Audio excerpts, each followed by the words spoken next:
jioni hii ya leo kama unavyotaka Bwana, na ninaomba damu ya mwanao Yesu ituoshe tena, itutakase tena, na watu wote tuseme amen. Tumpigie Yesu makofi. Ukiwa unapata mahala pa kukaa na ukae. Tunaendelea na somo letu kwa habari ya mwenye nguvu. Mwambie mwenzio mwenye nguvu. Rudia kwa sauti, sema mwenye nguvu. Tulianza kuona kwa habari ya mwenye nguvu, tukaingia wa pili, tukamwona mwenye nguvu wa kabila. Sema mwenye nguvu wa kabila. Tukamwona huyu mwenye nguvu wa kabila namna ambavyo anawakamata watu, anawashikilia watu, anawafanya watu wapende sana mambo ya mira ili aendelee kuwashikilia, anafanya watu wapende sana mambo ya asili, yale asili za kikabila, na ndio maana unaona anawawekea tabia za asili za kikabila. Naona wengine kuwa na hasira sana, wengine kujinyonga kidogo tu, kujiua, wengine ulevi, wengine ugomvi, wengine kila moja kwa namna fulani fulani, lakini mwenye nguvu wa kabila. Sema mwenye nguvu wa kabila. Lakini pia tukamwona huyu mwenye nguvu wa kabila huwa anawazuia watu kufanikiwa, isipokuwa tu labda mtu huyo amekubaliana na wao. Akikubaliana na wao, anamruhusu kufanikiwa kwa namna ambayo yeye anataka awe, lakini tofauti na hapo anamzuia, anampinga na anamkatalia isiwe hivyo ambavyo anatakiwa kufanikiwa. Na tukaenda hapo tukamwomba Mungu, baadaye tukaingia sasa mwenye nguvu wa ukoo. Sema mwenye nguvu wa ukoo, ambao pia Jumatano tuliishia kwenye hii na tutaendea pale sasa ambako tumeishia. Tukaanza kuangalia, tukasema huyu mwenye nguvu wa ukoo yeye ni wa rohoni. Huyu mwenye nguvu ni wa rohoni, anakuwa ni shetani au roho ya shetani ambayo yenyewe imepewa nguvu au imepewa mamlaka kumiliki ukoo. Na mara zote tumejifunza, tukaona namna ambavyo mizimu ya ukoo inavyofanya kazi kwenye ukoo na kuwashikilia watu na kuwatesa namna ambavyo wanataka. Kwa hiyo sasa huyu anakuwa ndio mwenye nguvu. Sema mwenye nguvu. Rudia tena, mwenye nguvu. Kwa hiyo mwenye nguvu kwenye ukoo anakuwa kimsingi ni mizimu, ni mashetani haya ambayo sasa yanaweza kufanya kazi yakiwa ndani ya mtu au yanaweza kufanya kazi yakiwa nje ya mtu. Yakiwa ndani ya mtu ndo nikakwambia hawa huwa wanapenda kukaa kwenye nguvu ndani ya wale viongozi wa ukoo au viongozi wa familia. Wanakaa ndani, kama ni baba, kama ni babu, au kama ni bibi, au kama ni nani, inategemeana ni nani ambaye anatumiwa. Kama ndio mwenye nguvu, anatumiwa huyo sasa.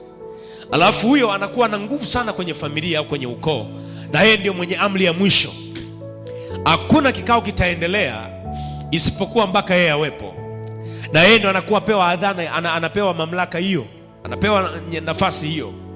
Yeye hata kama amepewa nafasi, hata kama ni mdogo, wakubwa wote lazima wamsikilize. Kwa nini? Kwa sababu yeye ndio mwenye nguvu. Hata kama na miaka 20 na miaka 30, lakini wote kwenye ukoo, walio shangazi zake, wajomba zake, baba wakubwa, baba wadogo, lazima wamsikilize kwa sababu ndio mwenye mamlaka. Na wanajua kabisa huyu ndio mkuu kwetu. Ukimwangalia kimwili anaonekana ni mdogo tu kiumri kwao, lakini rohoni amepewa mamlaka hiyo, kwa sababu mwenye nguvu anayetawala ule ukoo anakaa ndani yake. Na mtu yeyote anajua, ninapobishana na huyu, kuna aina ya mamlaka inayoongoza ukoo wetu, nimebishana nayo, na nikibishana nayo manake kuna aina fulani ya hatari itanipata. Na ndivyo watu wanaamini hivyo mpaka leo. Lakini sisi Mungu ametupa neema, tumeokolewa, namna hii tutaipiga na tutaitupa mbali kwa jina la Yesu. Msema haleluya. Kwa hiyo sasa huyu mwenye nguvu wa ukoo anafanya kazi ndani ya familia. Kwa hiyo huyu ni wa rohoni, ila ukaa ndani ya kiongozi wa ukoo au uongozi wa familia. Na huyu ndiyo pia huwa anamwaga roho zake, roho chafu. Hata watu wa ukoo wanakuwa wanafanana kwenye aina fulani ya tabia au aina fulani ya makosa au aina fulani ya mwisho wao, wote kwenye familia, kwa sababu huyu ndio anaachia roho moja inaongoza. Sikiza nikwambie, kiongozi yoyote anayeongoza, ili aweze kuwaongoza watu walio wengi anaowaongoza, wakiwa wanaongozwa chini ya kufuata mwongozo mmoja au mwelekeo mmoja, wanaongoza kiurahisi. Anaongoza kiurahisi sana, kwa sababu akisema twende mashariki, wanaenda mashariki. Akisema twende magharibi, wanaenda magharibi. Akisema twende mbele, wanaenda mbele. Wakisema tupige kambi, wanapiga kambi. Na hivi ndivyo inavyokuwa. Na kiongozi yule anawaongoza hao inakuwa rahisi sana. Na ndio maana utaona kwenye cha Mwanzo sura ile ya 11, Utamwona Nimrod analiongoza kundi la watu wengi sana. Baadaye akawaambia tusitawanyike usoni pa nchi. Ingawa Mungu alitoa agizo watawanyike usoni pa nchi, wakue na kuenea, watengeneze mataifa, lakini akasema tusitawanyike usoni pa nchi. Wakajikusanya eneo moja kwenye nchi ya Shinari. Wamekaa kwenye nchi ya Shinari, wakaamua wajitengenezee mnara kwenye mji wa Babeli, na mnara ule wakawita jina Babeli. Wakakusanyika eneo moja. Biblia anasema watu hawa walikuwa na lugha moja, sema lugha moja. Alafu anasema walikuwa na usemi mmoja, sema usemi mmoja. Alafu wana mwelekeo mmoja, na kiongozi wao anaitwa Nimrod. Wana nguvu sana, na Mungu alipoona watu hawa kwa namna ambavyo wana mwelekeo, wameshikamana, wamegandamana, wameng'ang'aniana, wana mwelekeo mmoja, wana sura moja, wanasikiza sauti ya kiongozi mmoja, watu hawa hawatazuiliwa jambo na mtu yoyote. Mpaka Mungu akasema haya, tushuke sasa, tuwachafulie usemi, ndivyo tutaweza kuwagawa. Tofauti na hapo hawatagawanyika hawa. Kwa hiyo unaanza kujifunza, kiongozi anayewaongoza watu wanaosikiza sauti moja, wanaongozwa, wanatenda kazi chini ya roho moja, hawa wote wanakuwa kwenye mwelekeo mmoja, watasikiza sauti ya kiongozi mmoja, na yule kiongozi itakuwa rahisi kuwaongoza kwao.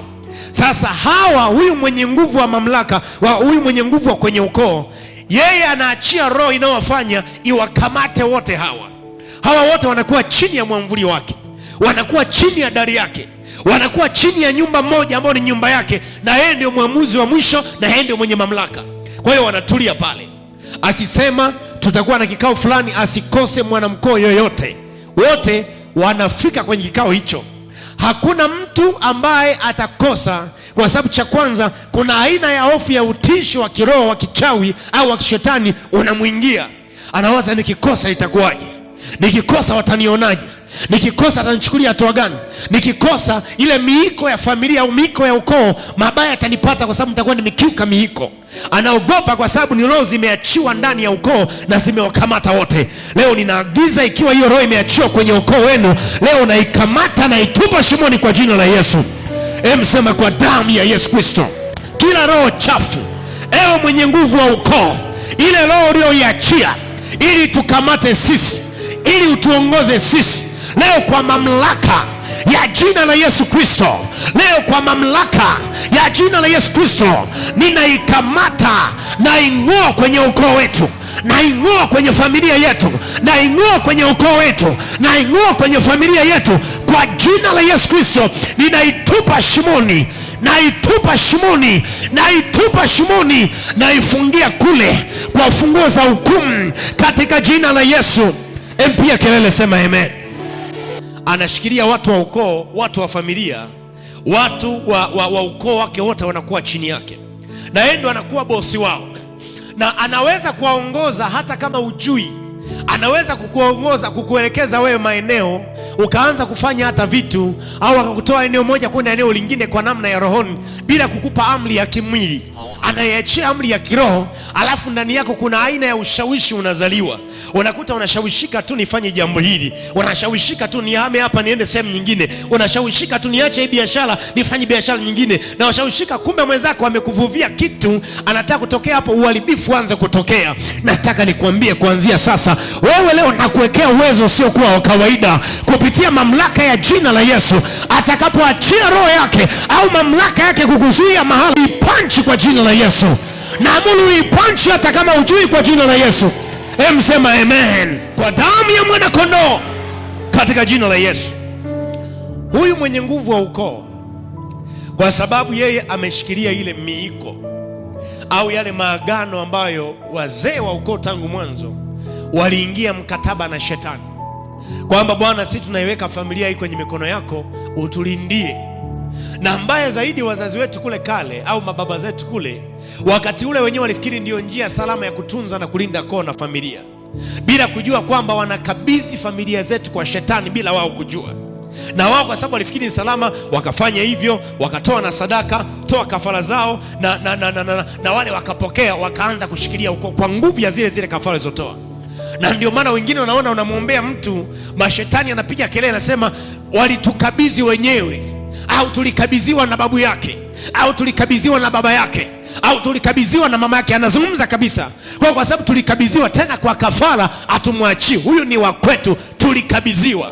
Kwa hiyo wanakuwa na ujasiri wa kudai, wanakuwa na ujasiri wa kusema huyu ni wa kwetu, kwa sababu ni kweli walipewa, ni kweli walikabidhiwa, ni kweli wao ndio wanamiliki rohoni, maana walipewa wakawekwa chini ya yule mwenye nguvu au chini ya yule mwenye mamlaka. Ninaagiza ukiwa uliwekwa chini yao leo, na kutoa kwa jina la Yesu, na kutoa chini ya mikono yao kwa jina la Yesu. Amen. Kwa hiyo sasa huyu pia huwa anawawekea watu jeuri ya kusaidiwa. Kwa hiyo unakuta kwa sababu huyu maagano yalishafanyika tangu kale, hawa watu wanakuwa chini ya kifungo fulani, kama ni cha umaskini, hakuna mtu kutoka, anabaki pale. Na kwa sababu hiyo hawatakiwi mtu yoyote awasaidie kutoka kwenye kifungo kile, wanatakiwa wabaki pale pale. Na ndio maana watu wa namna hiyo watashindana, watapambana kwenye namna ya kutafuta, namna ya kupata, kwa njia ya kulima, kwa njia ya biashara, kwa njia yoyote. Hawataweza kutoboa hata iweje, kwa sababu huyu amewashikilia na anajua kabisa hawatakiwi kutoka. Hawatakiwi kutoka. Sikiliza vizuri. Kwa hiyo sasa anawashikilia pale, ndio unakuta sasa watu wanainuka, wanasema bwana, na tumsaidie huyu mwanafunzi. Naona miongoni mwa wanafunzi shuleni hapa ni mwanafunzi ambaye anapata shida kidogo, au anapata tabu kidogo kuendelea. Kwa hiyo kwa sababu ya maisha yake ni changamoto, anashindwa kujikimu mambo ya shuleni, uniform, ada na vitu vingine. Mtu anaamua ajitolee, nataka nimsaidie asome. Lakini atainuka mmoja kwenye ukoo, atasema sisi tunaweza kumsomesha, hatutaki kusaidiwa. Na anasema kabisa, unatuona kwamba si ni maskini sana kiasi kwamba tuwezi kujisaidia wenyewe, mpaka wewe tusaidie. Jambo asilolijua, huyu mtu amefungwa huyu, na huyu mwenye nguvu wa ukoo atamtumia huyu mtu ili kuzuia huyu mwingine asitoke, kwa sababu wote wako chini ya kifungo kimoja. Hao wote wako chini ya mwamvuli mmoja wa kumilikiwa kwamba wasitoke, wanakuwa pale chini na wanashikiliwa hivyo, hawaendelei. Ndio wale mtaani wanaitwa maskini jeuli, yaani kwamba mtu ana uhitaji, alafu anatokea mtu ili amsaidie, unaona kwamba na dhiki sana mpaka unisaidie, wakati msaada anahitaji kweli, bila kujua huyo amefungwa ili asitoke. Sema amefungwa ili asitoke. Leo yoyote aliyefungwa asitoke, namtoa kwa jina la Yesu. Narudia tena, yoyote aliyefungwa asitoke leo, ninamtoa Yesu. Narudia tena, kwa damu ya Yesu, kwa damu ya Yesu, kwa damu ya Yesu, kwa damu ya Yesu, kwa damu ya Yesu. Kuanzia sasa, ewe mwenye nguvu wa ukoo wetu, wa familia yetu, wa mji naoishi, leo nakushinda, leo nakushinda, leo nakushinda, leo nakushinda. Umenifunga nisitoke kwenye madeni, umenifunga nisitoke kwenye utasa, umenifunga nisitoke kwenye kukataliwa, umenifunga nisitoke kwenye umaskini. Leo ninatoka kwa jina la Yesu. Sema natoka kwa jina la Yesu. Sema natoka kwa jina la Yesu. Sema amen. Sasa tuangalie Zaburi 88. Zaburi 88. 88 kuanzia ule mstari wa 8, uone jambo la ajabu hapa. Nilikwambia nafika kwenye mwenye nguvu wa ukoo, takuonyesha uone namna ambavyo mtu amefungwa ili asitoke. Leo kwa mkono wa Bwana wenye nguvu utatoka kwa jina la Yesu. Narudia tena, kwa mkono wa Bwana wenye nguvu, wewe leo lazima utoke kwa jina la Yesu. Familia yako itatoka leo, kwa ndoa yako itatoka leo, watoto wako watatoka leo, biashara yako itatoka leo, uchumi wako utatoka leo. Nasema utatoka, na utatoka ukiwa salama kwa jina la Yesu, kwa jina la Yesu. Zaburi 100, tafadhali, Zaburi 88. Shanda kapasata. Anasema hivi, wanijuao umewatenga nami. Sikiliza maneno haya, wanijuao. Sema wanijuao umewatenga nami. Wanijuao umewatenga nami, umenifanya kuwa chukizo kwao. Wanijuao umewatenga nami, alafu umewafanya alafu umenifanya kuwa chukizo kwao, yaani wananichukia. Umewaweka mbali na mimi na wananichukia, kwa lugha nyepesi kama mtu mwenye roho ya kukataliwa. Alafu anamalizia, nimefungwa wala siwezi kutoka. Rudia tena, sema nimefungwa wala siwezi kutoka. Kwa hiyo unaona huyu mtu, cha kwanza, wale watu wanaotakiwa kuwa naye karibu ili kwa hao wamsaidie, watamvusha eneo moja kwenda eneo nyingine, watamuunganisha na aina fulani ya fursa, watamuajiri, au watakuwa sababu ya kufanya upate ajira, au watakuwa sababu ya kupata eneo, kiwanja kwa bei nafuu, kupata shamba la kulima na namna nyingine za hizo. Wanawekwa mbali na wewe, msaada unatengwa kutokea hapo. Cha pili, wewe unafanya kuwa chukizo. Hebu sema chukizo. Kwa lugha rahisi, unakataliwa, wewe unachukiwa. Kwa hiyo hata wale wanataka kusaidia wanakuona ufai tena, wanakuwa mbali na wewe. Umefungwa ili usitoke. Leo Bwana amekuja, aliacha enzi mbinguni ili akutoe wewe uliozama kwenye matope yale. Ulihangaika kutoka ukashindwa. Yesu amekuja ili akutoe uende unakotakiwa kwenda kwa jina la Yesu. Sema leo natoka kwa jina la Yesu. Rudia tena, natoka kwa jina la Yesu. Sema kila kifungo ambacho nimefungwa ili mimi nisitoke, leo kwa damu ya Yesu na kivunja kifungo hicho. Sema navunja kifungo hicho. Sema navunja kifungo hicho kwa jina la Yesu. Biashara yako imefungwa isitoke, inabaki pale pale, haina hatua leo, haina hatua kesho, haina hatua mwaka ujao, haina hatua miaka mingapi ijao, iko pale pale tu, imedumaa. Kumbe umefungwa usitoke, hautaki kuwa na hatua kwenye eneo lolote. Leo mwanangu, na kushika kwa mkono wa Bwana wenye nguvu na kutoa kwa jina la Yesu, na kupa hatua ya mbele, na kupeleka mbele, na kupa hatua ya kuongezeka kwa jina la Yesu. Sema naenda kwa jina la Yesu Kristo. Unagusa pale, unagusa huku, unagusa kule, ili angalau maisha yako yaendelee. Angalau na chumba cha kupanga, angalau na vitu vya muhimu pale nyumbani kwako. Baadaye angalau upate kiwanja chako, ujenge nyumba yako, maisha yako yaendelee. Na namna hiyo, kila unavyopambana hauna hatua nyingine yoyote. Ukitafuta sana, unaishia kupata ya kula, unaishia kupata ya kodi. Hauna nyingine itakayokusaidia kufanya cha ziada. Hauna. Unafanya hivyo miaka nenda miaka rudi, miaka nenda miaka rudi, bila kujua wenzako wamekufunga usitoke. Kufanya kazi sio ufanye, unafanya, ila huwezi kupata zaidi yenye kukuletea maendeleo, ila unabaki pale pale. Leo mwanangu, nataka tusimame, mwanamke na mwanaume, tukatae kubaki kwenye hatua ile ile. Tunataka twende tulikoandaliwa na Bwana. Kule mbele kuna neema yetu, kule mbele kuna utajiri wako, kule mbele kuna nyumba yako, kule mbele kuna ndoa yako, kule mbele kuna familia yako, kule mbele kuna huduma yako. Leo tunakataa kubaki pale pale, tunaamua kwenda mbele sasa. Tunachukua hatua, tunakataa kubaki pale pale, tunachukua hatua kama wale wakoma wanne katika jina la Yesu Kristo. Wale wakoma wanne wametengwa kama ilivyo desturi ya Israeli, wametengwa nje ya mji kwa sababu ya ukoma wao. Wakae kule mpaka siku za kutakasika kwao zitakapofika, then warudi wajionyeshe kwa kuhani, wachangamane na wengine. Lakini wakati ule wanatengwa, tayari nchi ina njaa, alafu wanatengwa nje ya mji. Wakati wanatengwa, wakachukua sehemu ya chakula walicho nacho, wakachukua sehemu ya maji walionayo. Wako wanne wamekaa kule nje ya mji, wamekaa, chakula wakala, maji wakanywa, mpaka chakula kimeisha, maji yameisha. Wakajiuliza, tunafanyaje? Tukibaki hapa tutakufa kwa sababu hatuna chakula. Na wakajiuliza, tukisema turudi ndani ya mji kwa nguvu, kwa kulazimisha, wao nao wana njaa, tukiingia kule tutapata wapi chakula? Tutapata wapi maji? Wakaona huku mbele kuna kambi ya Washami, lakini Washami hao chakula wanacho, maji wanayo, mavazi wanayo, lakini wamepiga kambi, wanajiandaa kuja kutuvamia sisi, kupigana na sisi.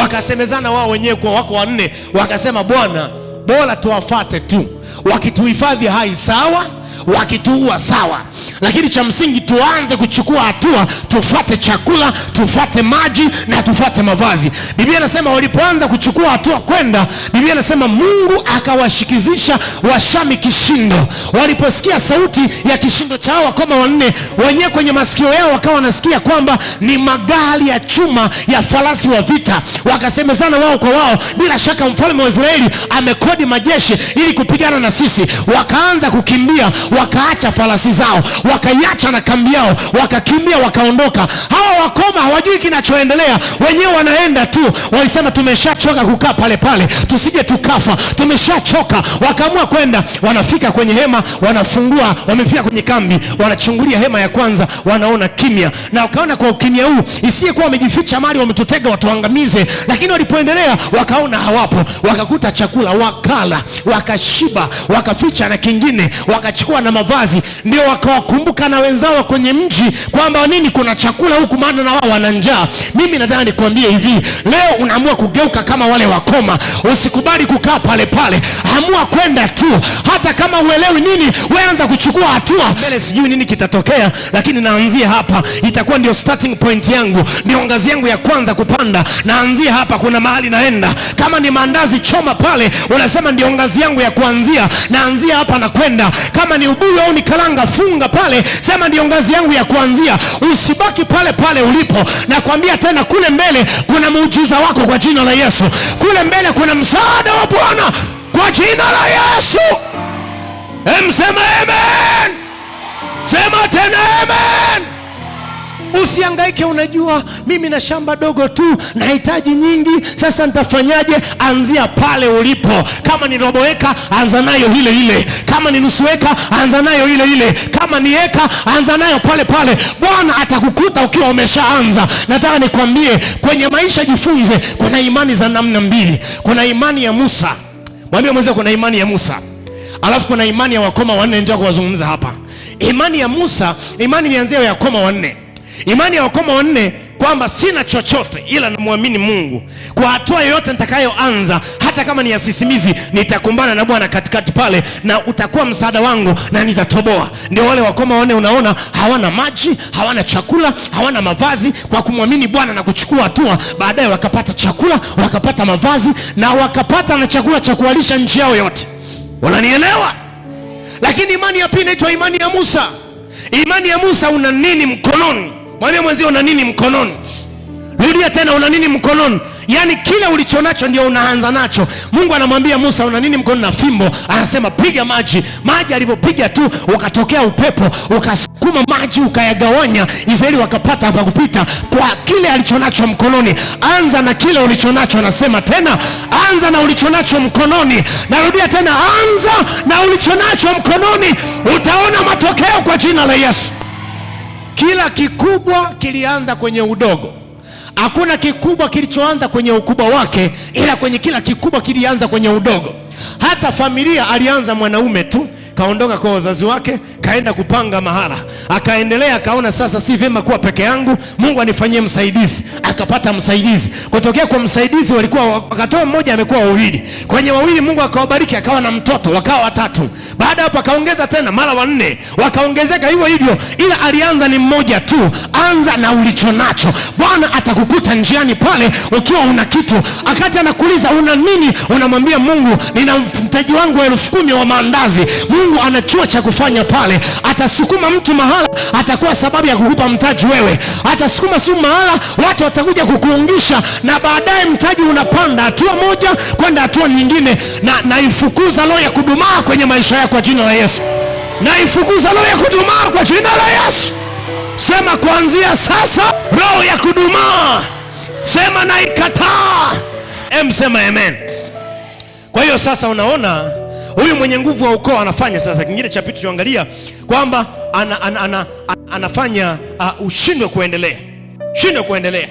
Anawekea watu jeuri ya kutokusaidiwa. Mtu anainuka anataka kusaidia, unakuwa jeuri.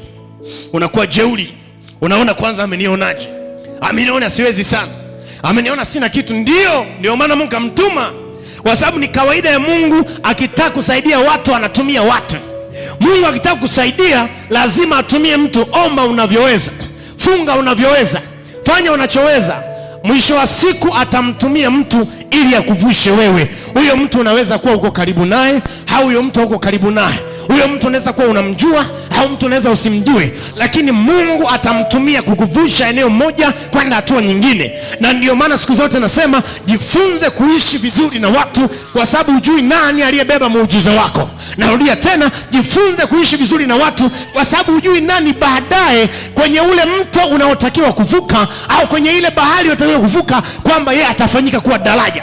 Na ndio maana unaweza kugombana na mtu leo, lakini kumbe kesho ndio muujiza wako. Unagombana na mtu leo, kumbe kesho. Na ndio maana jifunze sana kwenye maisha. Yule mtu ambaye unaona roho yako inamchukia sana, haja kugombeza, haja kuchokoza kwa chochote, ukiona hivyo ujue kuna jambo hapo. Shetani anaanza kuzuia. Nimesoma hapa, hebu ngoja niirudie tena.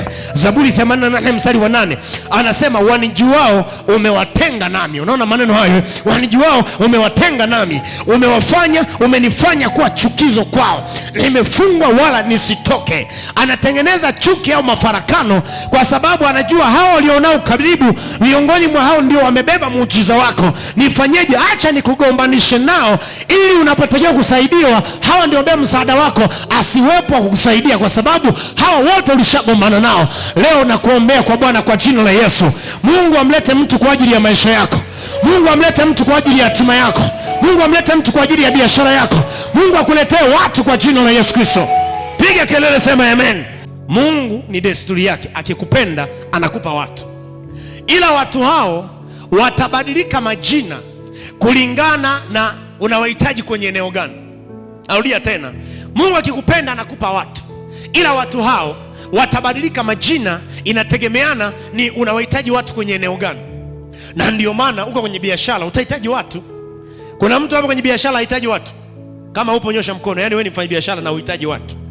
Kwa sababu kama uhitaji watu, unamuuzia nani bidhaa zako? Unamuuzia nani? Nauzia watu. Sasa Mungu akikupenda anakupa watu. Kwa hiyo kama ni mfanya biashara atakupa watu, ingawa ataitwa jina wateja kwa sababu ni kwenye biashara. Anakupa watu. Kitabu cha Isaya sura ya 43, niisome hii. Isaya 43, sura hiyo 43 Isaya. Nitaanzia mstari ule wa kwanza, nitasoma mpaka wa 4. Kitabu cha Isaya sura ya 43. Mungu anamwambia Israeli, taifa takatifu. Nianze mstari wa kwanza mpaka wa 4. Anasema hivi, tasoma tu mpaka wa 5 nafikiri. Anasema, lakini sasa Bwana aliyekuhuruku, Yakobo, aliyekuhuruku maana yake aliyekuchagua, yeye aliyekuumba, Israeli, sema hivi, usiogope, maana nimekukomboa, nimekuita kwa jina lako, wewe u wangu. Upitapo katika maji mengi, nitakuwa pamoja nawe, na katika mito haitakugarikisha. Uendapo katika moto, hutateketea, wala mwali wa moto hautaunguza. Maana mimi Bwana Mungu wako, mtakatifu wa Israeli, mwokozi wako, nitatoa Misri kuwa ukombozi wako. Nimetoa Kushi na Seba kwa ajili yako. Mstari wa 4, kwa kuwa ulikuwa wa thamani machoni pangu na mwenye kuheshimiwa, nami nitakupenda. Kwa sababu hiyo nitatoa watu kwa ajili yako. Mwambie mwenzako, kwa sababu hiyo. Rudia tena, kwa sababu hiyo. Rudia tena, kwa sababu hiyo. Sababu gani? Nami nimekupenda. Sababu gani? Nami nimekupenda. Kwa sababu hiyo nitatoa watu kwa ajili yako na kabila za watu kwa ajili ya maisha yako. Mpigie Yesu makofi. Na ndio maana kwenye maisha jitahidi sana kumpendeza Mungu. Ukijitahidi kumpendeza Mungu, Mungu akikupenda anakupa watu. Watu anaanza kuwasogeza karibu na wewe, hata kama wewe hujawaita wala wewe hujawahitaji. Yaani namaanisha hujawaita, Mungu anawasogeza karibu na wewe. Anapowasogeza karibu na wewe, kuna jambo kati ya ukaribu wa wewe nyinyi wawili litazaliwa, ambalo litakuwa msaada kwako wewe. Ndivyo Mungu anafanya kazi. Kwa hiyo ukimpendeza Mungu, Mungu anawaleta watu karibu na wewe. Ndio maana maandiko pia yanasema ukimpendeza Mungu, Mungu anakupatanisha na adui zako. Unaona maneno haya? Yaani wewe ng'ang'ana kumpendeza. Uking'ang'ana kumpendeza wanadamu utaishia kuangukia pua. Wewe mpendeze Mungu, Mungu atakuletea watu. Na wale watu sio kwa sababu uliwafuata. Mungu atasababisha jambo litawafanya wale watu wawe karibu na wewe tu. Wawe karibu na wewe tu. Litatokea jambo litafanya. Na ndio maana hata wewe kwenye maisha kuna watu hujawahi kuwaza hata kwenye maisha yako unaweza kuwa nao karibu. Lakini leo hii umekuwa nao karibu mpaka unajiuliza hivi kilitokea nini? Ili kuwaje? Iliwezekanaje? Haujatumia nguvu zako, haujatumia akili zako, ila ukashangaa tu yametokea mazingira yakafanya umekuwa karibu naye. Lakini kabla ya hapo wewe hujawahi kuwaza, hata yeye hajawahi kuwaza. Au hata kama kuna siku leo kufikiri, lakini ukawaza itawezekanaje nikawa karibu yule. Na leo nikwambie, mpendeze Mungu, atakuletea watu kwa jina la Yesu. Unanielewa? Unanielewa? Wewe ukimpendeza Mungu, Mungu anakupa watu. Leo Mungu akuletee watu kwa jina la Yesu. Mungu akuletee watu watakao kushika mkono na kukuvusha kutoka hatua moja kwenda ng'ambo kwa jina la Yesu. Mungu akuletee watu watakuwa sababu ya kufanya mtaji upatikane kwenye biashara yako kwa jina la Yesu. Mungu akuletee watu watakuwa sababu ya kukuunganisha na fursa ya biashara, fursa ya uchumi, fursa ya kazi, fursa ya kilimo, ili ilete matokeo na manufaa kwenye maisha yako kwa jina la Yesu. Piga kelele, sema haleluya. Mwenye nguvu wa ukoo. Mwambie mwenzie mwenye nguvu wa ukoo. Kwa tumemwona anazuia watu, hakuna kusaidiwa, unafungwa usitoke, baki pale pale. Lakini pia unamwona mwenye nguvu wa ukoo huzuia kufanikiwa zaidi ya desturi ya ukoo. Huzuia kufanikiwa zaidi ya desturi ya ukoo. Familia yote inakuwa ina kiwango fulani cha kufanikiwa. Hamna aliyeenda sana kimafanikio. Hamna aliyeenda sana kielimu. Hamna aliyeenda sana kiuchumi. Wote mnafanana kwenye level moja. Kiasi kwamba hata wewe angapo una changamoto unahitaji msaada, hata unajiuliza namwendeaje kaka kwa sababu naye ana hali kama ya kwangu. Namwendeaje dada ambaye kwa sababu naye ana hali kama ya kwangu. Mmefungwa mahala pamoja. Kuna kufanikiwa zaidi ya pale. Mmewekewa mpaka, mmewekewa average kwamba hakuna kuvuka zaidi ya hapa. Unabaki pale. Leo mwanangu, hiyo alama ipasue vuka kwa jina la Yesu. Naenda zaidi ya kawaida. Sema naenda zaidi ya kawaida. Zaidi ya kawaida. Zaidi ya kawaida. Zaidi ya kawaida. Zaidi ya kawaida ya ukoo, zaidi ya kawaida ya familia. Naenda zaidi kwa jina la Yesu. Naenda zaidi kwa jina la Yesu. Zaidi ya kwa jina la Yesu. Sikiliza nikwambie mwanangu, kwenye maombi haya, kabla tujamaliza jambo hili, ni maombi yangu kwa Bwana. Kama baba yako aliishia kwenye baisikeli, hautaishia pale kwa jina la Yesu. Kama baba yako aliishia kwenye nyumba moja au mbili, wewe hautaishia pale kwa jina la Yesu. Na iongeza mipaka yako kwa jina la Yesu. Amen. Biblia inasema Yabesi yeye alikuwa na huzuni, amejaa taabu, amejaa dhiki, amejaa shida na matatizo, na maisha yake yamekuwa taabu sana. Lakini Yabesi Biblia inasema akamlingana Bwana, akamwambia Bwana, walau ukinibarikia ukaniongeza hema yangu, ukaiongeza uzi yangu, mimi nitakutumikia. Biblia inasema Mungu akamuongeza Yabesi akafanikiwa sana na akafanya kuwa mkubwa kuliko ndugu zake. Leo Mungu akufanye mkuu kuliko ndugu zako kwa jina la Yesu. Naudia tena, akufanye kuwa mkuu kuliko ndugu zako kwa jina la Yesu. Na hii ndio ilikuwa siri aliyokuwa nayo Yusufu. Ndugu zake wakubwa, kati ya familia watoto 12, yeye ndio mtoto wa 11. Na ndio mtoto anayechukiwa kuliko wote. Ndio mtoto ambaye anakataliwa na ndugu zake, anakataliwa kwenye familia, ametengwa, anaonekana hafai, anachukiwa na ndugu zake wote. Wanajiuliza Yusufu, na kwa kawaida waweza kujikatia tamaa, jamani, ndugu zangu wananitenga, ndugu zangu hawanipendi, kuishi kwa faa nini? Unaanza kujikatia tamaa, unajinenea maneno mabaya, unawaza mpaka ujiue, unatamani ufe. Nataka nikwambie, kukutenga kwao sio kwa sababu wewe haufai. Kukutenga kwao ni kwa sababu shetani hataki ushikamane na wao. Na hata kama hataki ushikamane na wao, nakwambia iko saa itafika, Mungu atakuweka juu ya kilele cha mlima, na ndugu zako watakuja wanasema, mdogo wetu tusaidie, ndugu yetu tusaidie, tunahitaji msaada wako. Na saa inakuja, Mungu atakupa heshima kati ya ndugu zako. Mungu atakupa heshima kati ya ukoo wako. Mungu atakupa heshima. Pokea heshima hiyo kwa jina la Yesu. Sema amen. Yusufu anauza kwa Waishmaeli wafanyabiashara. Wafanyabiashara wale wanauza watu, wanauza bidhaa, wakamchukua wakaenda naye mpaka Misri kwenye gulio. Wakafika pale wakampanga, naye anauzwa. Mungu alivyokuwa mwema, anajua Yusufu huyo wenyewe wanafikiri wamemuuza, kumbe wamemleta kwenye hatua fulani ya maisha yake.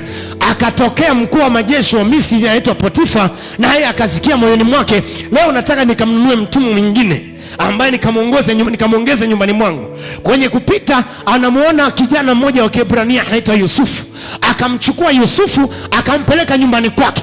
Ingawa ni mtumwa mgeni, akamfanya ndio mkubwa wa watumwa wote kwenye familia yake. Ndio yeye aliyeruhusiwa peke yake kufanya usafi kwenye nyumba ya bosi wake, mpaka kwenye chumba cha bosi wake. Lakini wengine wote walikuwa watumwa wenyeji, hawajaruhusiwa hicho. Kwa nini? Kwa sababu Bwana yuko pamoja na yeye. Nataka nikwambie, katikati ya dhiki yako Bwana yuko pamoja na wewe. Katikati ya maji mengi unafikiri unazama, Bwana yuko pamoja na wewe. Katikati ya mto unafikiri unatugarikisha, Bwana yuko pamoja na wewe, na amesema hatakuacha wala hatakupungukia kwa jina la Yesu. Piga kelele, sema amen. Yusufu akaona nauzwa utumwani, naingia utumwani kwa Potifa. Sawa, nafanywa hivyo, lakini bado ni mtumwa, ila ndani anajua ninayo ndoto. Siku moja nitakuwa kiongozi kwenye nchi nisiyoijua, na nchi ambayo si ya kwetu, na kwenye hiyo nchi nitapokuwa kiongozi, ndugu zangu na baba yangu na mama yangu wataninamia kwa sababu ya nafasi nilionayo, sio kwa sababu nimetaka, ila mamlaka itawalazimisha kwa sababu ya nafasi nilionayo. Yusufu akawa mpole. Akiwa pale akazingiziwa ametaka kumbaka mke wa bosi wake, akatupwa gerezani. Alipokuwa gerezani, Yusufu anajua niko gerezani sawa, lakini bado ninayo ndoto. Hii ndoto lazima itatimia, na Mungu niliye naye yuko pamoja na mimi. Akiwa gerezani, Bwana akafanya manuva yake pale, na baadaye mfalme akaota ndoto, akaita wachawi, akaita wenye hekima, akawaita watu wa Misri wamsaidie. Ikashindikana kufasiri. Mmoja akakumbuka alifasiriwa ndoto na Yusufu kule alipokuwa gerezani. Yusufu, mfalme akatoa amri, mleteni huyo Yusufu, muogesheni, mkateni nywele, mvalisheni mavazi mazuri, alafu mleteni mbele yangu. Jambo la ajabu likatokea. Yusufu anatokea gerezani, anaenda kuwa waziri mkuu. Nataka nikwambie, kwenye nafasi hiyo hiyo ulionayo, kwenye giza hilo hilo ambalo linafanya uoni mbele, nataka nikwambie pale mbele iko nafasi yako, si ya kawaida. Pale mbele kuna jambo Mungu ameliandaa, ingawa shetani analipinga, ila lazima litokee kwa jina la Yesu. Nasema lazima litokee kwa jina la Yesu. Ile ndoto yako lazima itokee. Ile ndoto yako haitapotea. Ile ndoto yako lazima itokee vile vile kama Bwana alivyokusudia kwa ajili ya maisha yako.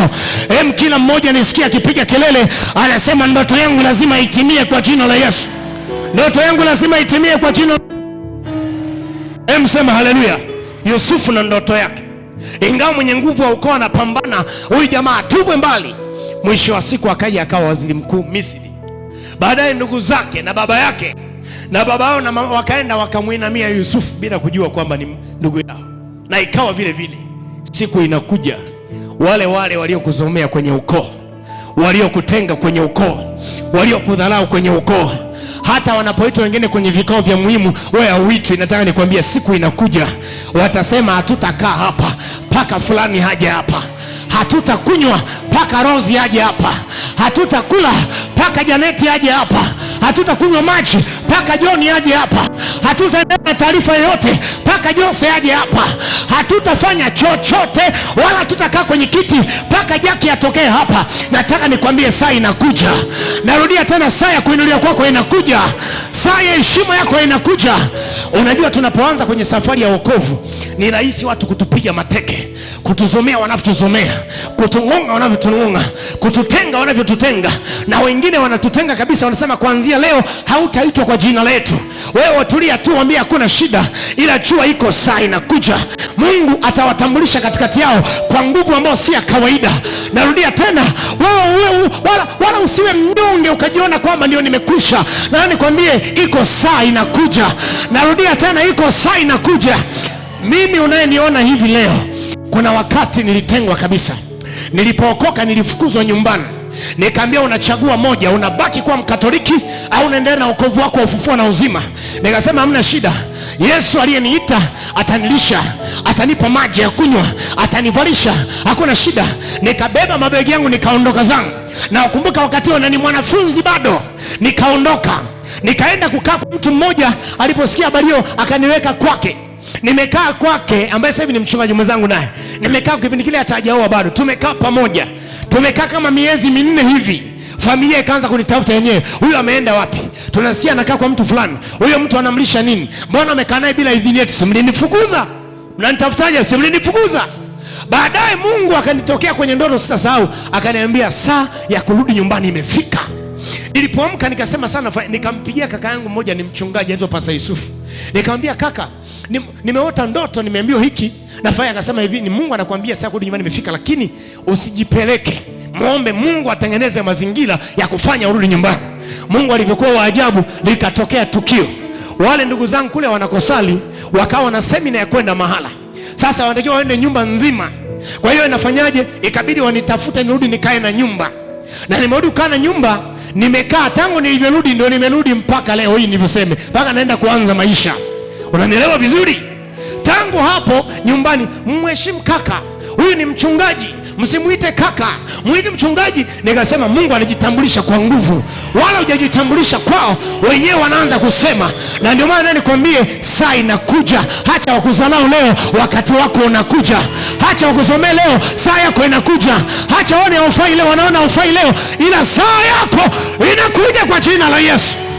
Sema amen. Mwenye hekima yake ya kuwasaidia watu, kwenye hekima yake akaweka kwamba watu kufanikiwa hawaanzi juu, wanaanzia chini, ili kwa kadiri anapanda anamtukuza Mungu. Akigeuka nyuma anasema ise, kweli Mungu alinitoa kule, hata huko nakokwenda ambao sikujui nitafika.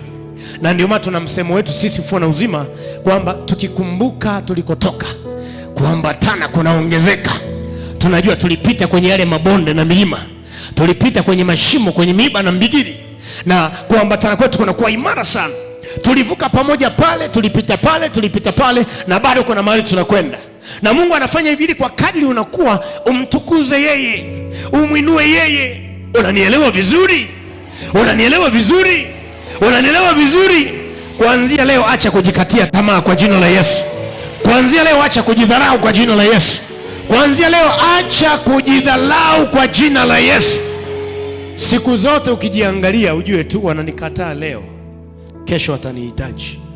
Kiona tu wanakukataa, ukasema kuna shida ndani ya moyo wako, usiwaambie kwa kinywa, tulia tu, ongea ndani ya moyo wako kwamba wananikataa leo, kesho watanitafuta kwa gharama. Unanielewa eh? Watanitafuta kwa nini? Sema kwa gharama. Rudia tena, kwa gharama. Leo niko nao, wananiona chipu na hawanitaki, ila saa inakuja watanitafuta kwa gharama. Mwambie mwenzio, watanitafuta kwa gharama. Unanielewa? Unanielewa? Na mimi wanatoa shauri kwa hekima yangu pia. Kama una nafasi nzuri ya kunitumia vizuri ni sasa. Arudia tena, kama una wakati wa kunitumia vizuri ni sasa. Kama una wakati na una nafasi kubwa ya kunitumia vizuri ni sasa. Saa inakuja utanitafuta kwa gharama. Nakwambia saa inakuja utanitafuta kwa gharama. Naposema utanitafuta kwa gharama, sio kwamba ili unione nikutoze pesa. Kuna ukubwa nitakao kuwa nao mpaka ni kama hivi leo. Mheshimiwa Rais mwanzoni alionekana wa kawaida tu wakati yuko waziri, wakati yuko mbunge, si ndio? Sasa hivi wale walikuwa wanachukulia poa wakati ni mbunge mwenzao, waziri mwenzao. Sasa hivi kumpata je? Kumpata na kuuliza kumpata. Si kwa baba, mbona unasema hivi? Naiona kesho yangu imekaaje, najua ninakoelekea. Unanielewa eh? Sio unanikataa leo alafu baadaye niko kule, unajua na mimi nilikuwaga mwanao.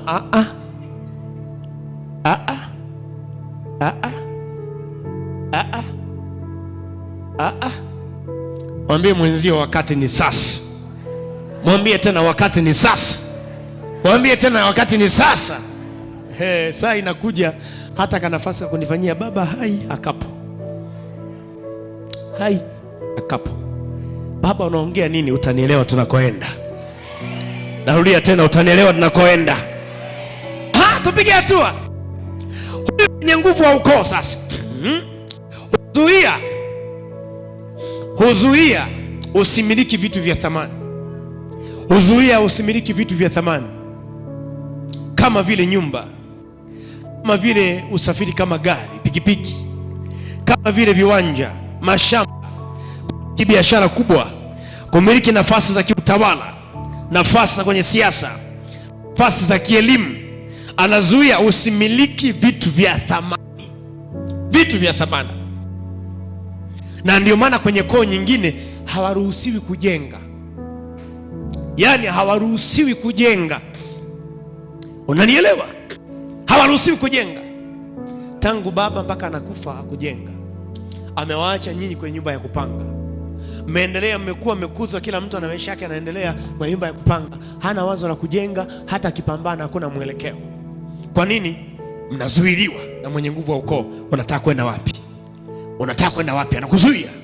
Mwanangu, leo hautazuiliwa tena kwa jina la Yesu. Leo hautazuiliwa tena kwa jina la Yesu. Huyu mwenye nguvu wa ukoo huzuia mtu asiwe na ndoa nzuri. Mwenye nguvu wa ukoo anazuia usiwe na ndoa nzuri. Humfanya mtu hafanye maamuzi ya kuoa au kuolewa yatakayomgharimu maisha yake yote. Narudia tena. Humfanya mtu afanye maamuzi ya kuoa au kuolewa yatakayomgharimu maisha yake yote kwa kumwingilia kimwili, kichawi. Sikilize vizuri hapa. Unakuta mwenye nguvu wa ukoo yuko ndani ya baba, au yuko ndani ya baba mkubwa, au yuko ndani ya baba mdogo. Kwa hiyo yule utendaji wake kazi hana tofauti na mchawi, yaani hana tofauti na mchawi. Kwa hiyo sasa hii familia haitakiwi kabisa kuolewa, haitakiwi, yaani haitakiwi. Yaani umepambana, utaenda kukaa na mme, hautamaliza, atakuacha. Ataisha kuzalisha watoto wawili watatu na achiwa pale, hakuna kuendelea. Kumbe mwenzangu mwenye nguvu wa ukoo anatulia hapa, unakuaje na ndoa? Hutaki kuwa na ndoa. Unatoka pale utachukulia na mwanaume mwingine, mtakaa miaka miwili mitatu, anakuacha, natemwa. Alafu anakuja mwingine, maisha yako yanakuwa hivyo mpaka baadaye unakufa. Ndio unajikuta umejipanga, mtoto wa kwanza baba yake mwingine, wa pili na watatu baba yake mwingine, wa nne baba yake mwingine, wa tano baba yake mwingine, wa sita na wa saba baba yake mwingine. Ndio maisha anayokutengenezea. Sasa inakuwaje?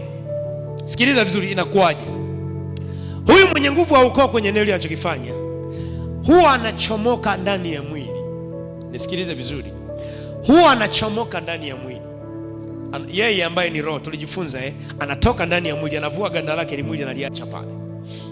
Anakuja kwako, anakuingilia kimwili wewe mwanamke. Kuingilia kwake kimwili maana yake anapanda anachotaka kukipanda. Na anachokipanda hapo maana yake hakuna mwanaume utakayedumu naye kwenye ndoa, kama ambavyo tunasema alichounganisha Mungu mwanadamu asikitenganishe. Maana yake ndoa ni ya watu wawili, hakuna kuachana mpaka kifo tu kitakapowatenga. Akifa mmoja unakuwa huru kuolewa na mwingine au kuoa mwingine, lakini tofauti na hapo hamna.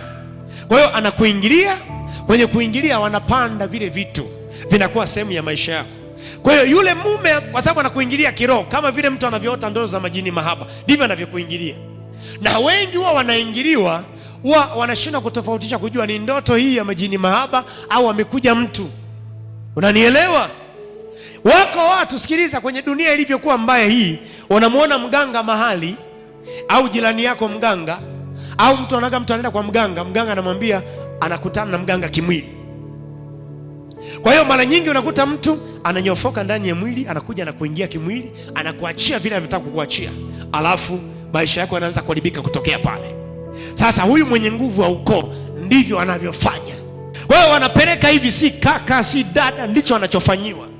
Unazuiliwa usiwe na ndoa. Mwanangu, taifa linaanzia kwenye familia, kanisa linaanzia kwenye familia. Lazima ujue.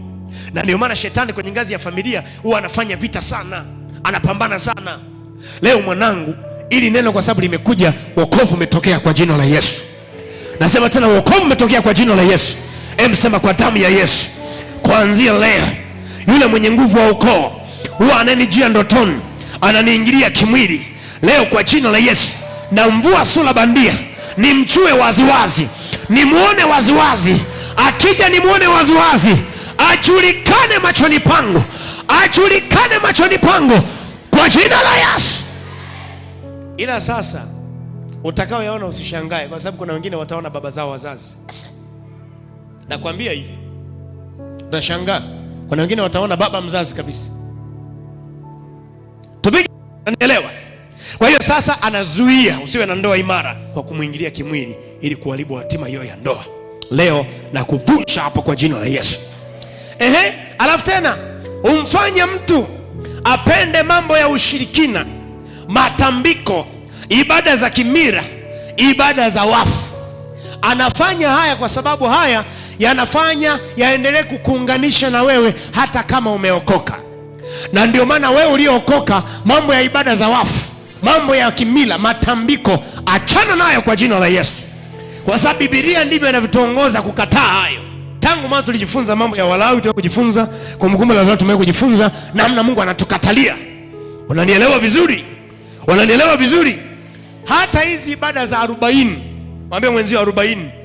Muulize mtu, unafahamu ya 40 maana yake ni nini?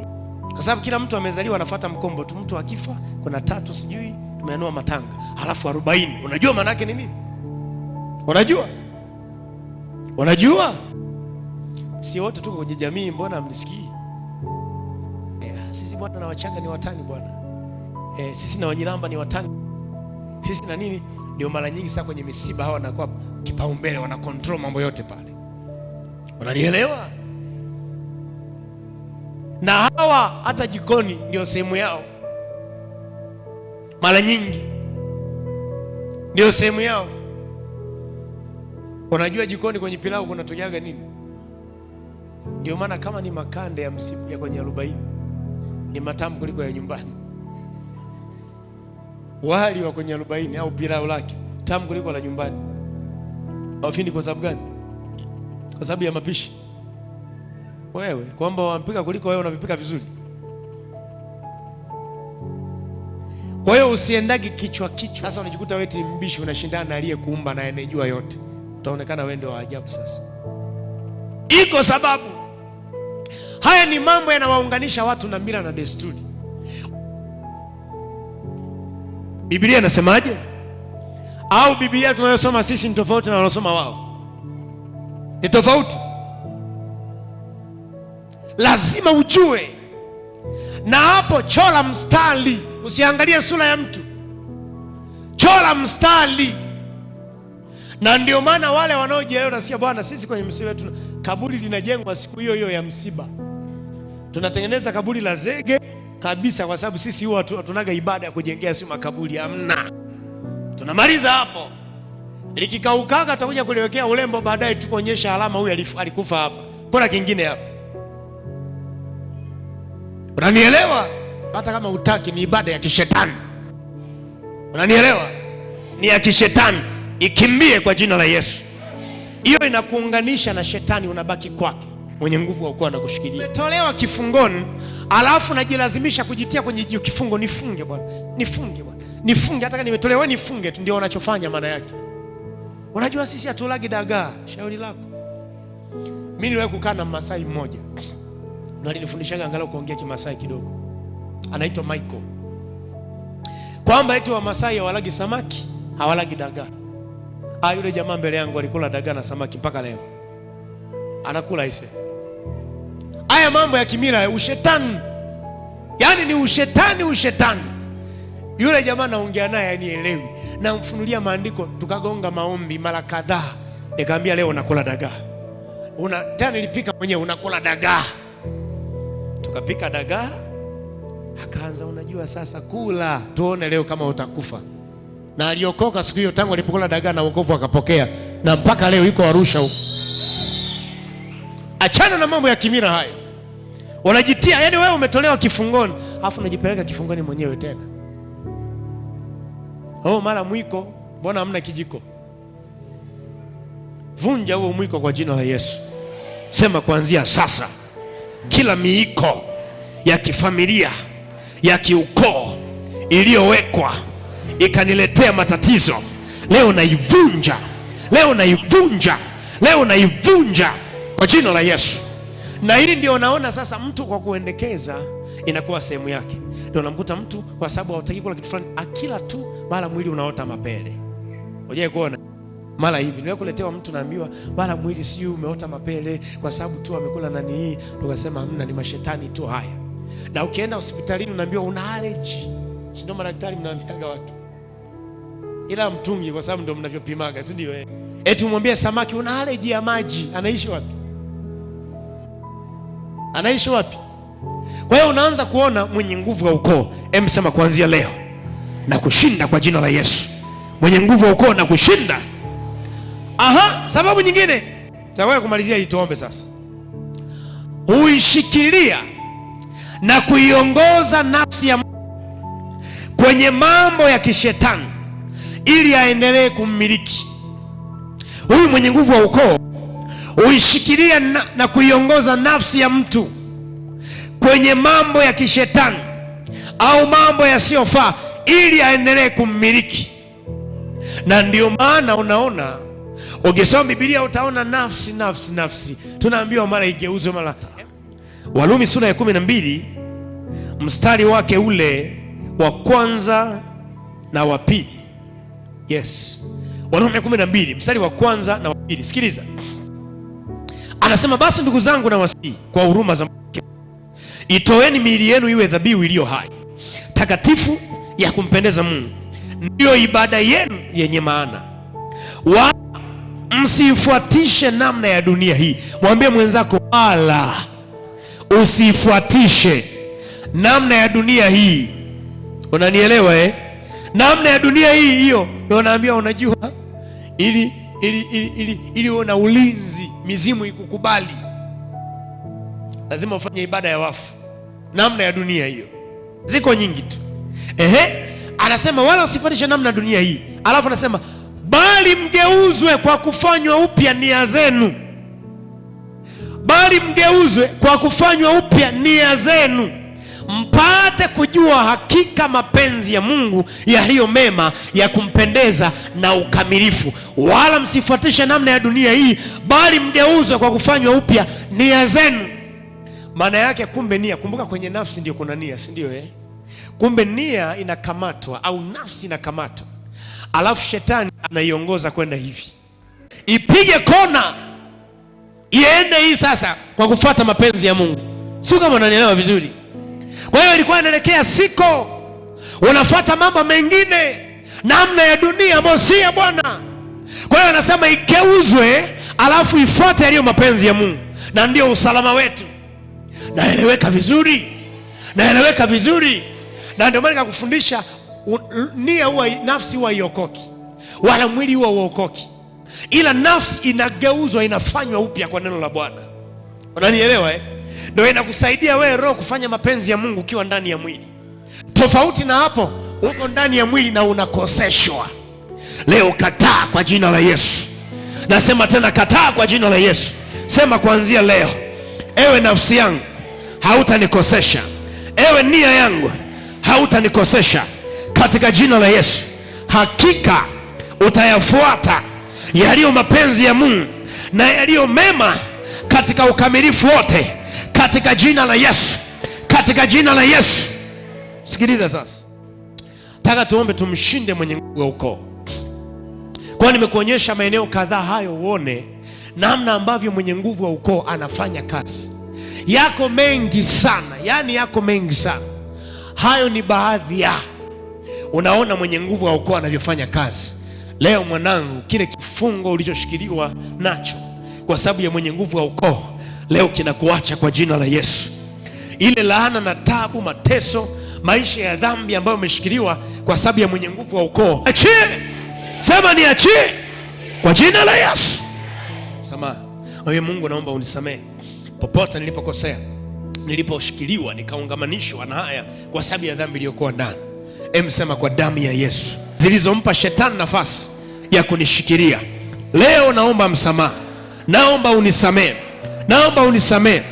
Ninaungama dhambi zangu zote, makosa yangu yote niliyoyafanya, kwa namna ya kuwaza, kwa namna ya kutenda, kwa namna ya kufikiri, kwa namna ya kusema na namna zote. Naomba unisamehe, naomba unisamehe, Umesema kwenye neno lako akusamehe maovu yako yote, akuponya magonjwa yako yote. Tena umesema kama mashariki ilivyo mbali na magharibi, ndivyo ulivyoutenga uovu wangu mbali nami. Bwana Yesu, ninakuomba leo unitenge mbali na dhambi, unitenge mbali na uovu, unitenge mbali na makosa katika jina la Yesu. Na ninaiitia leo damu yako ya thamani.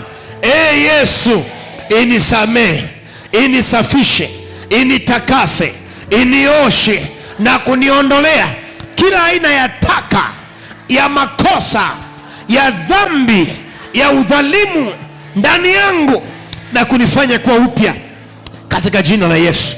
Sikiliza sasa, mwenye nguvu wa ukoo, utendaji wake kazi unafanana sana na mwenye nguvu wa kabila. Tulimwangalia kule nyuma, si ndio? Mwenye nguvu wa kabila na mwenye nguvu wa ukoo, utendaji wao sehemu kubwa sana unafanana. Tofauti ipo ndogo sana. Huyu mwenye nguvu wa ukoo naye huwa anaweza kukatisha maisha ya watu. Ndio tunaita ile premature death, kifo kabla ya wakati. Unaona familia nyingine watu wanakufa kwenye umri mdogo, 30 ngapi 40 ngapi, ndio wanaishia pale, hawaendelei kule, wengi wanafia pale. Iko kiunzi mwanangu, leo unavuka kwa jina la Yesu. Sema mimi sitakufa, nitaishi, nitayasimulia tendo makuu ya Bwana kwa jina la Yesu. Sema kuanzia sasa ninaziendea mamlaka zote za kiroho.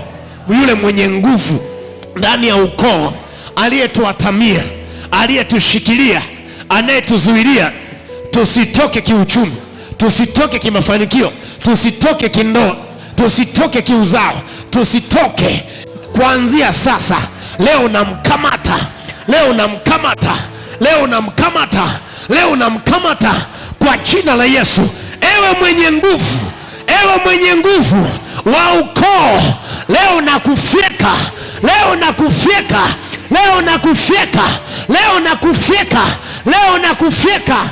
Ewe ndugu unayetumiwa na mwenye nguvu aliyekaa ndani yako, leo nawafyeka. Hamtaathiri maisha yangu, hamtaathiri biashara yangu, hamtaathiri kilimo changu, hamtaathiri ufugaji wangu, hamtaathiri watoto wangu, ndoa yangu, familia yangu, afya yangu, maisha yangu, huduma yangu, hatima yangu, hamtaathiri katika jina la Yesu. Leo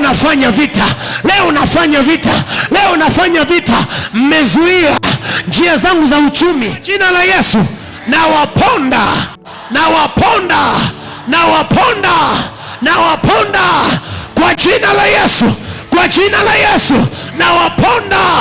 nawaponda kwa jina la Yesu. Kwa kujenga nyumba, kwa kazi nzuri, kwa nafasi nzuri, iwe kwenye siasa, iwe ya uongozi, iwe ya kielimu, iwe ya mambo ya kiroho, leo nakuapisha kwa jina la Yesu. Kuanzia sasa ninawalazimisha zile cheni mlizonifunga nazo, nazikata. Kwenye miguu nakata, kwenye mikono nakata, kwenye akili nakata, kwenye moyo nakata, kwenye ufahamu nakata, kwenye nafsi nakata. Katika leo vifungo vyote mlivyonifunga navyo leo navikata. Vifungo vya fikra, vifungo vya akili, vifungo vya ufahamu, vifungo kwenye ubunifu, vifungo vya mikono leo navikata. Vifungo kwenye hatua leo navikata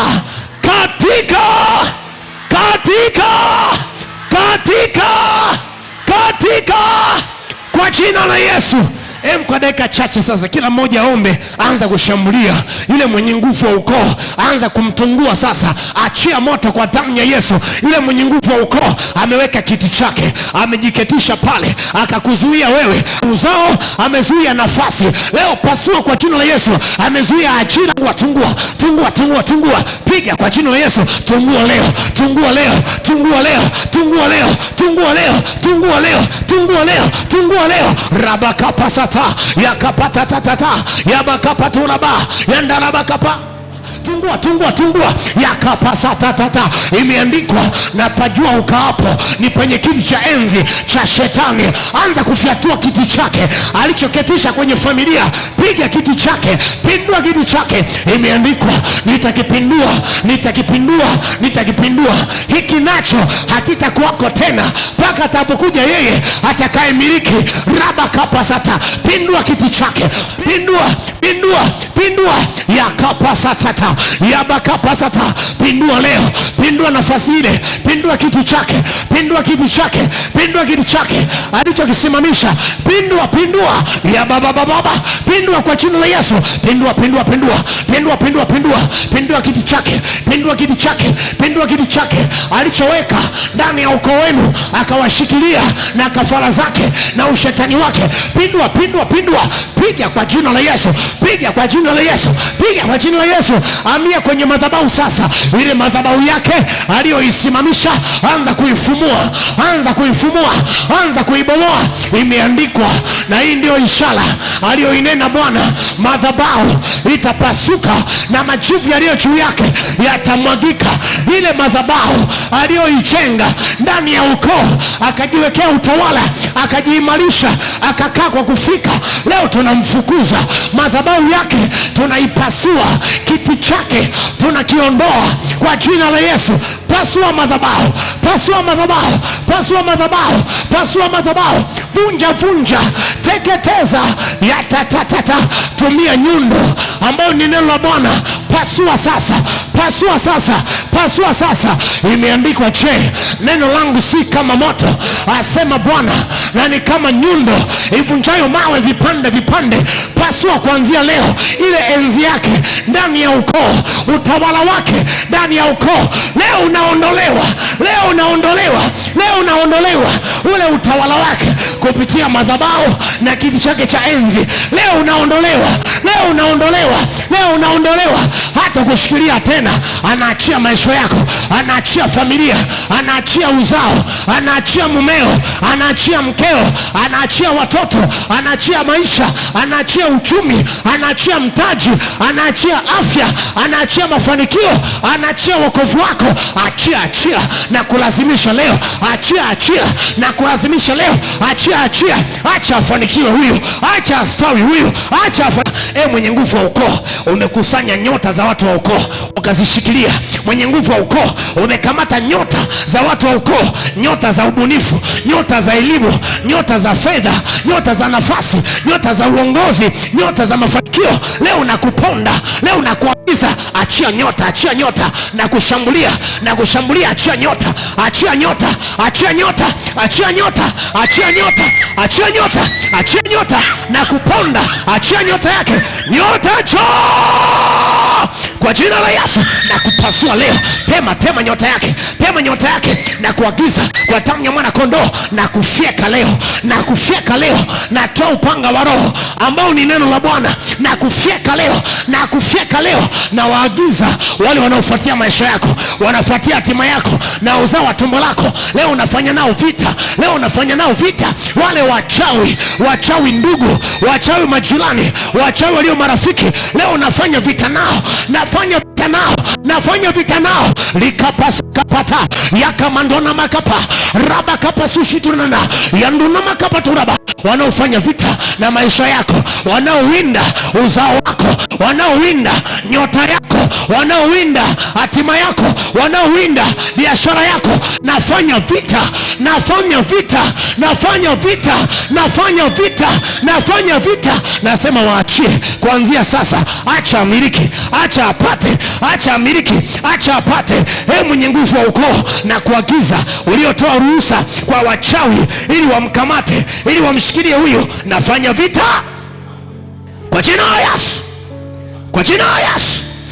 Sema kwa damu ya Yesu, kuanzia sasa, ewe mwenye nguvu wa ukoo uliyetoa ruhusa kwa wachawi ili wanikamate, ili wanishikilie, leo kwa damu ya Yesu nawafyeka, nawafyeka, nawafyeka, nawafyeka, nawafyeka kwa damu ya Yesu, kwa damu ya Yesu, kwa damu ya Yesu, kwa damu ya Yesu.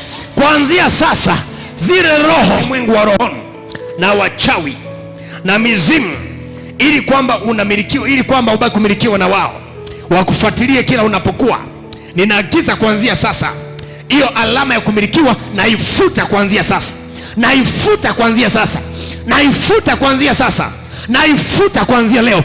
Futika, futika, futika, futika kwa jina la Yesu. Navunja nguvu ya tambiko, nguvu ya tambiko, nguvu ya tambiko ilizi uliyofungwa nayo, naiteketeza kwa moto, naiteketeza kwa moto, naiteketeza kwa moto. Ninaagiza kwenye kile kikoba cha kichawi ulichobakishwa ndani yake, koba la uganga uliobakishwa ndani yake, na kutoa chao kwa jina la Yesu, chao kwa jina la Yesu, chao kwa jina la Yesu. Kuanzia sasa, sema maneno haya, sema kuanzia sasa, sema kuanzia sasa, ile alama niliyowekewa ya mateso, ile alama niliyowekewa ya kuonewa, futika, futika, futika. Alama ya mauti, alama ya mauti, alama ya kuharibikiwa, alama ya kuibiwa, alama ya kudhulumiwa, naifuta, naifuta, naifuta. Ewe mwenye nguvu wa ukoo ulioweka alama kwenye maisha yangu ya kuteswa, umeweka alama ya kushambuliwa, umeweka alama ya kifo, umeweka alama ya kuonewa, umeweka alama ya kuibiwa, leo kwa damu ya Yesu naifuta. Sema naifuta, sema naifuta, nazifuta alama zenu zote kwa damu ya Yesu, kwa damu ya Yesu. Futika, futika, futika, nazifuta leo alama zenu zote, alama kwenye tumbo, alama kwenye tumbo, alama kwenye tumbo, alama kwenye kipaji cha uso, alama kwenye mikono, leo nafuta, leo nafuta, leo nafuta, leo nafuta, leo nafuta kwa damu ya Yesu. Alama ya kuibiwa, alama ya kuibiwa, alama ya kuibiwa, naifuta sasa, naifuta sasa, naifuta sasa, naifuta sasa, naifuta sasa, naifuta sasa kwa damu ya Yesu. Futika, futika, futika kwa damu ya Yesu. Nyosha tena mikono yako. Ninaamuru kuanzia sasa, naamuru kuanzia sasa kwa damu ya Yesu. Shanda kapasata, yule aliyeonewa na shetani, mkomboa leo kwa damu ya Yesu, na mkomboa leo kwa damu ya Yesu. Aliyeonewa na ufalme wa giza, leo kwa damu ya Yesu. Kuanzia sasa na kutoa kwenye uonevu wa shetani, na kutoa kwenye uonevu wa shetani. Usionewe tena, usionewe tena kwa damu ya Yesu, na yakomboa maisha ya kila mmoja. Hautateswa tena na maisha yako yamekuwa huru.